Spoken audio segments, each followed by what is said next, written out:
संभाजीनगरच्या Galaxy रुग्णालयामधून Jarange Patil यांना discharge मिळाला आणि त्यानंतर आंतरवाली सराटीमध्ये जरांगे पाटलांचं जोरदार स्वागत करण्यात आलंय। यावेळी जरांगे पाटील यांनी छगन भुजबळ यांच्यावरती निशाणा साधलाय। भुजबळांचा राज्यामध्ये दंगली घडवण्याचा प्रयत्न असल्याचा आरोपही जरांगेंनी केलाय। दंगली घडवण्याचं भुजबळांचं स्वप्न पूर्ण होऊ देणार नाही असंही जरांगे पाटील म्हणाले। तर ओबीसी बांधवांना कुठलाही त्रास देऊ नये असं आवाहन सुद्धा यावेळी जरांगेंनी केलंय। तर आंतरवाली सराटीमध्ये आल्याच्या नंतर जरांगे पाटील नेमकं काय म्हणालेत आपण बघूयात।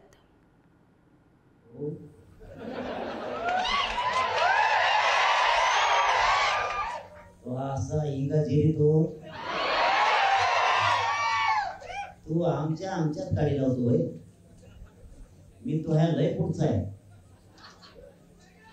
तू बळच मात्र झाला, रक्त जळलं तू अंगात बेट्या वदर तांगा उलटा नाही बांधला ते तू भांडण लावतो। ओबीसी मराठ्या गोरगरीब धनगर बांधवात आमच्यात भांडण लावतो, निघून जातो। तू किती डाव टाकले, गाव खेड्यातल्या एकाही ओबीसी बांधवाला त्रास देणार एकाही। त्यांनी देऊ द्या म्हणलंय मी तुम्हाला, त्यांना देऊ द्या काय द्यायचं, कारण छगन भुजबळला दंगल घडवून आणायची। कारण त्याचं कसं लगेच सांगतो, एक 10 मिनिटं वेळ घेतो, कारण मग आम्ही करता कापायला एखाद्या मला पुन्हा हॉस्पिटलला जावं लागतं, अंगात पुन्हा आग व्हायला लागली। मी नाही खोटं बोलतोय, शरीर नाही साथ देत मला, खरं सांगतो मी तुम्हाला। त्याने किती डाव टाकले, त्याला दंगल करायची आणि आपल्याला नाही होऊ द्यायची।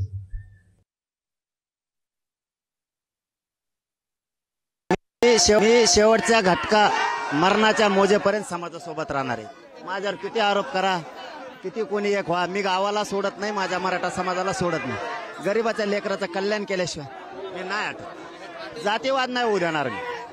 आमचे शिवभाऊ भाव इथं नाही जातीवाद होऊ देणार। नाशिकवाल्यांनी किती जातीवाद केला, आमच्या शिवभावात काय नाही होऊ देणार मी।